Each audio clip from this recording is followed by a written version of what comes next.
உங்களுடைய தொப்பை மறையிறதுக்காக நீங்கள் எக்ஸசைஸ் பண்ணியிருக்கலாம், ஒர்க் அவுட்டு, வாக்கிங் என்ன வேணாலும் பண்ணியிருக்கலாம். ஈஸியாக குறைக்கிறதுக்கு இந்த வீடியோவில் உங்களுக்கு நான் டிப்ஸ் சொல்ல போகிறேன். அதுக்கு முன்னாடி ஒரு வெயிட் லாஸ் ரிசல்ட்டை பற்றி உங்களுக்கு நான் சொல்லிடுறேன். இவங்களோட பேர் மாலதி, ஏஜ் 33. டே 1ல் அவங்க 75 kg இருந்தாங்க. 15 நாள் கழித்து வெயிட் செக் பண்ணி பார்க்கும்போது அவங்க 2.5 kg வெயிட் லாஸ் பண்ணி 72.5 kg வந்திருந்தாங்க. அடுத்ததாக டே 40ல் வெயிட் செக் பண்ணி பார்க்கும்போது 67.3 kg வந்திருந்தாங்க. அதுக்கடுத்ததாக 90வது நாள் வெயிட் செக் பண்ணி பார்க்கும்போது 66.6 kg வந்திருக்காங்க. அதாவது டே 1ல் 75 kgலேருந்து டே 90ல் 66.6 kg வந்திருக்காங்க. டோட்டலாக 90 நாளில் 8.5 kg வெயிட் லாஸ் பண்ணியிருக்காங்க. இவங்க வெயிட் லாஸ் பண்ணுறதுக்காக எந்த ஒரு டேப்லெட்டோ, மெடிசன்ஸோ, ஒர்க் அவுட்டோ அதெல்லாம் எதுவுமே பண்ணவே இல்லை. இயற்கையான முறையில் எப்படி வெயிட் லாஸ் பண்ணலாம், ஃபுட்டு மூலமாகவே எப்படி வெயிட் லாஸ் பண்ணலாம் அப்படிங்கிறத நான் அவங்களுக்கு கற்றுக் கொடுத்தேன். அவங்க வெயிட் லாஸ் பண்ணியிருக்காங்க. உங்களாலையும் வெயிட் லாஸ் பண்ண முடியும். உங்களுடைய தொப்பை ஈஸியாக காணாமல் போகும். உங்களுக்கு டயபெட்டிஸு, பிசிஓடி, இர்ரெகுலர் பீரியட்ஸ்னு சொல்லி ஏதாவது ஒரு பிரச்சனை இருக்குது, என்னால் ப்ராப்பராக டயட்டை ஃபாலோ பண்ண முடியல, உங்களுடைய கைடன்ஸு, சப்போர்ட்டு எனக்கு வேணும், உங்களை டைரெக்டாக நான் கான்டாக்ட் பண்ணி பேசணும் அப்படின்னு உங்களுக்கு தோணுச்சு அப்படின்னா ஸ்க்ரீனில் தெரிகிற டீட்டெயில்ஸை எல்லாத்தையும் ஃபில் பண்ணிவிட்டு எனக்கு வாட்ஸ்அப்பில் ஷேர் பண்ணுங்கள். உங்களுக்கு நான் பர்சனல் டயட் சார்ட் கொடுத்து ஃபாலோவும் பண்ணி வெயிட் லாஸ் பண்ணுறதுக்கு நான் 100% ஹெல்ப் பண்ணுறேன். ஜீரோ சுகர் சேனலுக்கு நீங்கள் இப்போ தான் முதல் தடவையாக வந்திருக்கீங்க அப்படின்னா சப்ஸ்கிரைப் பண்ணிக்கிங்க. இன்றைக்கி வெயிட் லாஸ் டிப்ஸில் டே 5ல் நாம் இருக்கோம். ஸோ வெயிட் லாஸ் பண்ணுறதுக்காக இன்றைக்கி எந்த மாதிரி ஃபுட்டெல்லாம் எடுக்கலாம் அப்படிங்கிறத உங்களுக்கு நான் டீட்டெயிலாக சொல்கிறேன். எப்பயும் போல் நீங்கள் காலையில் 6 மணிக்கு எழுந்திரிச்சதும் சீரக தண்ணியை ஒரு 200 ml குடிங்க. கொதிக்க வச்சு குடிங்க. நீங்கள் தினமும் ஒரு 30 நாள் தொடர்ந்து இந்த சீரக தண்ணி மட்டும் குடிச்சிட்டு வந்தீங்க அப்படின்னாலே உங்களுக்கு உடலில் நிறையா மாற்றங்கள் தெரியும். வெயிட் லாஸ் ஆகிறது கொஞ்சம் கொஞ்சமாக உங்களுக்கு தெரியும். ஸோ இதை மட்டும் விட்டுறாதீங்க. ஒரு நாள் 2 நாள் ஃபாலோ பண்ணிவிட்டு விட்டுறாதீங்க. குறைஞ்சபட்சம் ஒரு 30 நாளாச்சும் தொடர்ந்து இதை ஃபாலோ பண்ணுங்கள். அடுத்ததாக பிரேக்ஃபாஸ்ட்டுக்கு இன்றைக்கி நம்ம என்ன எடுக்கலாம் அப்படின்னா பச்சை பயிறு சேலட்டை எடுத்துக்கலாங்க. அதாவது நீங்கள் ஒரு நாள் இரவே பச்சை பயிரை தண்ணியில் ஊற வச்சுருங்க. அடுத்த நாள் காலையில் ஒரு துணியில் நீங்கள் கட்டி வச்சுருங்க, சூரிய வெளிச்சம் படுற மாதிரி. அது அடுத்த நாள் பார்த்தீங்கன்னா கொஞ்சம் முளைச்சி கொஞ்சம் செடி மாதிரி கொஞ்சம் வளர்கிறதுக்கு வந்திருக்கும். அப்போ எடுத்து நீங்கள் அது கூட லெமனு, கேரட்டு, ஆனியன், தக்காளி இது எல்லாத்தையும் ஒன்றா சின்ன சின்னதாக கட் பண்ணி போட்டு மிக்ஸ் பண்ணி நீங்கள் அப்படியே சாப்பிட்லாம். சால்ட்டு போட்டு இல்லை பெப்பர் போட்டு சாப்பிட்லாம். இதில் ஒரு சிலர் என்ன பண்ணுவாங்க அப்படின்னா அதை குக் பண்ணுவாங்க.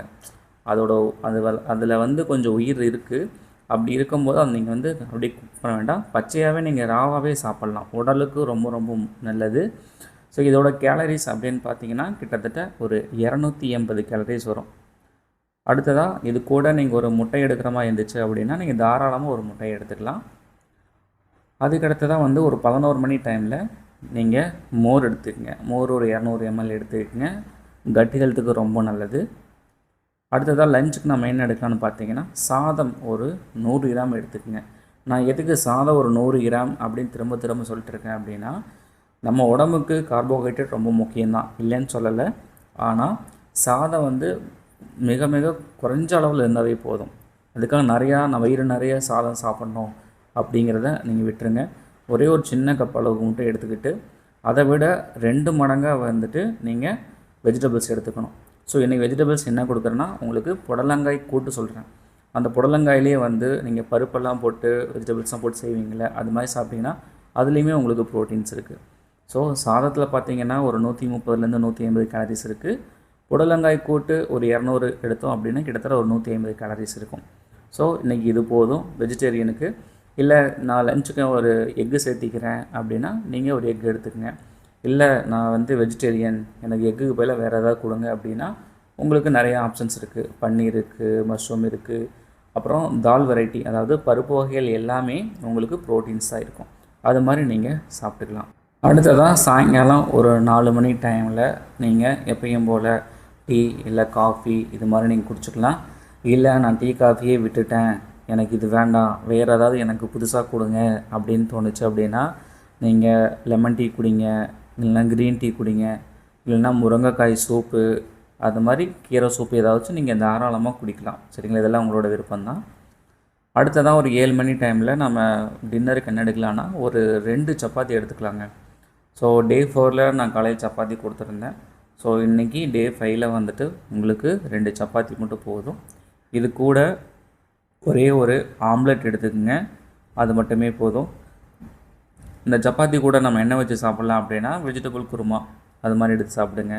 இல்லைனா வேறு ஏதாவது குருமா இருந்தாலும் ஓகே, ஒன்றும் பிரச்சனை இல்லை. முடிஞ்ச அளவுக்கு வெஜிடபிளை சேர்த்து நீங்கள் சாப்பிட்டிங்கன்னா ரொம்பவும் நல்லது. ஸோ இதோட கேலரிஸ்ன்னு பார்த்தீங்க அப்படின்னா 2 சப்பாத்தி, ஒரு ஆம்லேட்டு இதெல்லாம் சேர்த்திங்கன்னா கிட்டத்தட்ட ஒரு 300 கேலரிஸ் பக்கம் வருங்க. இது சாப்பிட்டு முடித்ததுக்கப்புறம் ஒரே ஒரு வெஜிடபிள்ஸ் எடுத்துக்கங்க. அது கொய்யாவாகட்டும், இல்லைனா ஆப்பிள், இல்லைனா குக்கும்பர், அது மாதிரி ஏதோ ஒரு ஃப்ரூட்ஸ் எடுத்துக்கங்க நைட் டைமில். சாப்பிட்டு முடித்ததுக்கப்புறம் ஒரு அரை மணி நேரம்னாச்சும் கொஞ்சம் வாக் போங்க. உங்களுடைய டைஜஸ்ட்க்கு ரொம்ப ரொம்ப ஹெல்ப்ஃபுல்லாக இருக்கும். அதனால் நீங்கள் காலையில் எழுந்திரிச்சதுக்கப்புறம் ஒரு 30 மினிட்ஸ் வாக்கிங் போகிறீங்களா, அடுத்தது ஈவினிங் முடிஞ்ச அளவுக்கு வாக்கிங் போங்க. சப்போஸ் நீங்கள்லாம் ஒர்க் பண்ணிகிட்டு இருப்பீங்க அப்படிங்கும்போது உங்களால் வாக்கிங் போகிற டைம் இல்லைனாலும் பரவாயில்ல. சப்போஸ் டைம் கிடைக்கும்போது நீங்கள் முடிஞ்ச அளவுக்கு போங்க.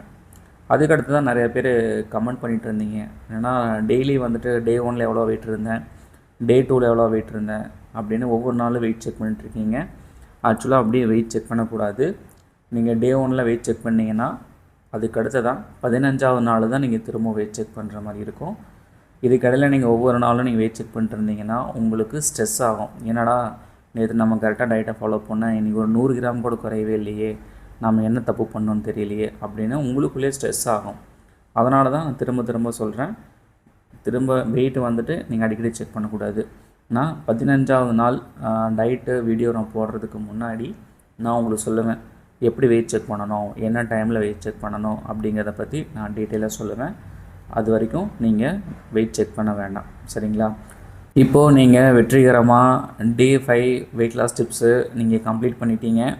ஸோ ஒவ்வொரு நாளும் நீங்கள் கமெண்ட் பண்ணுங்கள், உங்களுக்குள்ளேயே மாற்றி மாற்றி கமெண்ட் பண்ணுங்கள். உங்களுக்குள்ளேயே மாற்றி கமெண்ட் பண்ணிட்டா தான் ஒரு சிலர் என்ன தப்பு பண்ணுறாங்க அப்படிங்கிறது உங்களுக்கு கைட் பண்ணுறதுக்கு ஒரு ஐடியா கிடைக்கும். ஸோ எல்லோரும் நல்லா பண்ணிகிட்ருக்கீங்க. ஸோ அப்படியே கன்டினியூ பண்ணுங்கள். நாளைக்கு வெயிட் லாஸ் டிப்ஸு டே 6ல் என்ன மாதிரி ஃபுட் எடுத்து நம்ம வெயிட் லாஸ் பண்ணலாம் அப்படிங்கிறத பற்றி நான் புது வீடியோவோட வரேன். So wish you all the very best. நாளைக்கு பார்க்கலாம். தேங்க்யூ.